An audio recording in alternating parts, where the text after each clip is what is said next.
Jangan lupa like, komen, dan subscribe. Serta aktifkan lonceng notifikasi.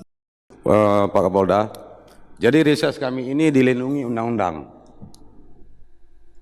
Riset kami pertegaskan ini dilindungi oleh undang-undang. Ini Pak Kapolda ya. Pokir jelas, dibiayai. Hasil riset dibiayai. Saya sangat berharap Pak Harun, kalau bisa jangan ada penindakan saja, coba kami diingatin, dinasihatin, dicegah bagaimana supaya Aceh lebih baik. Ya, ini saya mohon sebagai Ketua DPRA, tolong kami diingatin, dinasihatin, di mana ditegur, KPK pun tidak diundang dia datang. Kalimat "kalau bisa jangan ada penindakan" yang disampaikan Ketua DPR Aceh Julfadli alias Abang Semalanga di hadapan Komisi Pemberantasan Korupsi atau KPK beberapa waktu lalu sebenarnya jauh lebih serius daripada sekedar celetukan forum. Maklum saja, dalam tradisi politik kekuasaan tidak ada kalimat yang lahir tanpa kesadaran situasi. Terlebih diucapkan oleh seorang ketua parlemen dalam forum resmi pengawasan korupsi. Disitulah masyarakat membaca adanya rasa takut yang nyata, bukan takut terhadap KPK sebagai institusi semata, melainkan takut terhadap apa yang mungkin ditemukan ketika pengawasan benar-benar masuk ke jantung kekuasaan di Aceh. Penindakan korupsi memang memiliki efek yang berbeda dibandingkan sekedar pencegahan yang masih bisa dinegosiasikan. Dalam bahasa administratif, ada rapat koordinasi perbaikan sistem, monitoring, atau rekomendasi. Tetapi penindakan menyentuh wilayah yang paling sensitif dalam politik daerah, yaitu jaringan proyek, distribusi anggaran, relasi kontraktor, dan aliran pengaruh kekuasaan. Selama ini di Aceh hidup dalam kultur politik anggaran yang sangat tertutup. Anggaran pendapatan belanja Aceh atau APBA bukan hanya dokumen fiskal, tetapi ruang transaksi kekuasaan. Lihat saja program pokok-pokok pikiran atau pokir anggota dan pimpinan dewan, proyek aspirasi, penunjukan langsung atau PL, hingga pembagian paket pekerjaan seringkali menjadi instrumen menjaga loyalitas politik. Dalam sistem seperti itu, proyek tidak lagi sekedar pembangunan, tetapi alat mempertahankan jaringan kekuasaan. Karena itu ketika KPK mulai menyoroti PL atau red flag, korupsi dan pengawasan proyek diperketat, kegelisahan elit di Aceh menjadi sesuatu yang wajar. Sebab pengawasan yang terlalu dalam dapat membuka pola yang selama ini dianggap normal di lingkungan kekuasaan daerah. Menariknya, saat itu Julfadli alias Abang Semalanga tak segarang ketika berhadapan dengan Kapolda Aceh, Irjen Pol Marzuki Ali Bashar yang berulang-ulang dengan tangan telunjuk menyebut bahwa pokir sesuai dengan aturan dan undang-undang. Izin Pak Pimpinan, Pak Gubernur, Pak Kapolda. Jadi riset kami ini dilindungi undang-undang. Riset kami pertegaskan ini dilindungi oleh undang-undang dan kami dibiayai ke lapangan dan ke daerah dapil masing-masing untuk mengambil aspirasi di masyarakat dan kami dituangkan kepada Pokir DPR dilindungi undang-undang. Ini saya pertegaskan sekali lagi. Pokir itu dilindungi oleh undang-undang.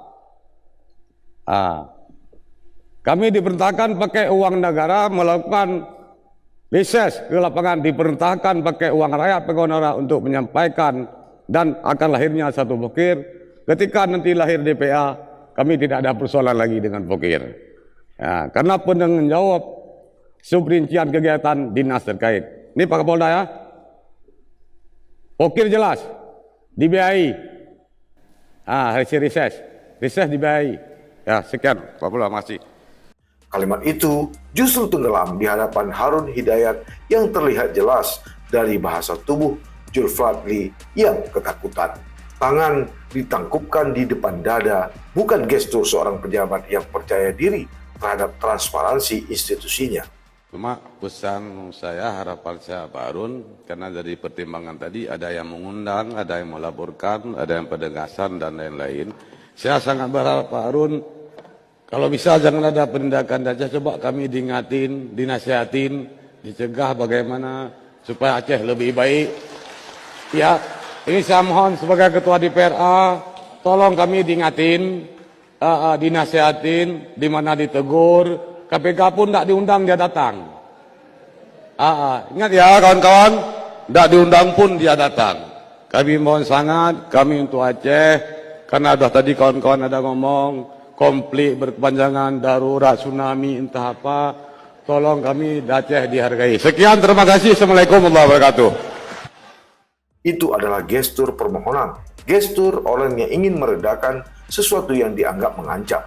Dalam komunikasi politik, bahasa tubuh sering lebih jujur daripada kata-kata, dan publik menangkap pesan itu dengan cepat. Lebih menarik lagi, ucapan Zulkifli muncul di tengah isu dugaan ketidaklengkapan LHKPN dan sorotan masyarakat terhadap alokasi program pokok-pokok pikiran yang bernilai besar.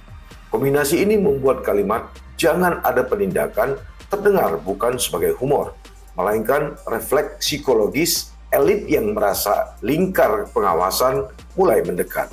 Ada satu hal yang paling dipahami, bahwa elit politik biasanya tidak takut dengan kritik. Mereka juga tidak terlalu takut pada demonstrasi. Yang paling mereka takuti adalah ketika aparat penegak hukum mulai memahami peta hubungan kekuasaan di balik proyek pemerintah. Karena begitu pola itu terbaca, seluruh sistem patron dapat ikut terbuka. Dan di Aceh, patronase politik bukan perkara kecil. Relasi antara pejabat, kontraktor, broker proyek, dan kepentingan politik lokal telah lama membentuk ekosistem kekuasaan yang saling menguntungkan. Banyak elit bertahan bukan semata karena ideologi atau dukungan rakyat, tapi karena kemampuannya mengendalikan distribusi proyek dan anggaran.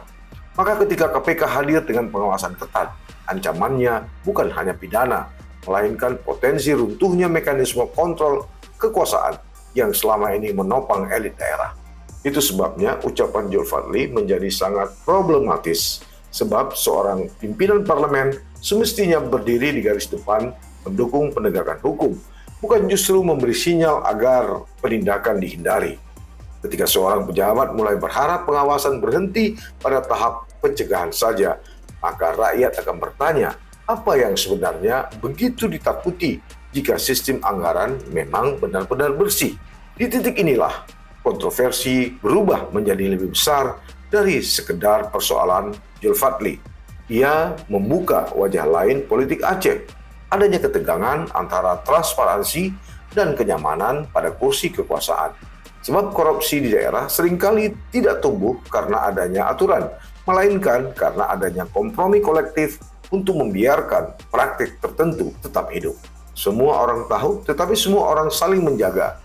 Penindakan KPK menjadi menakutkan karena ia merusak kompromi diam-diam tadi. Dan mungkin disitulah makna paling dalam dari kalimat "jangan ada penindakan" dari Zulkifli.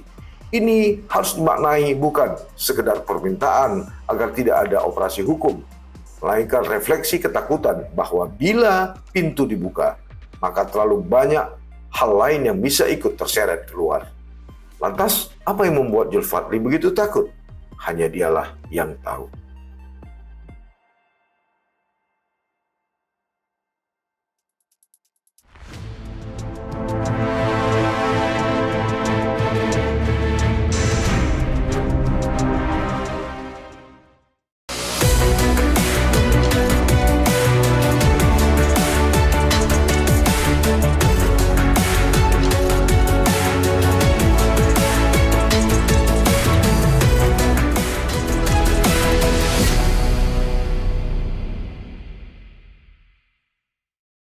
Jangan lupa like, komen, dan subscribe.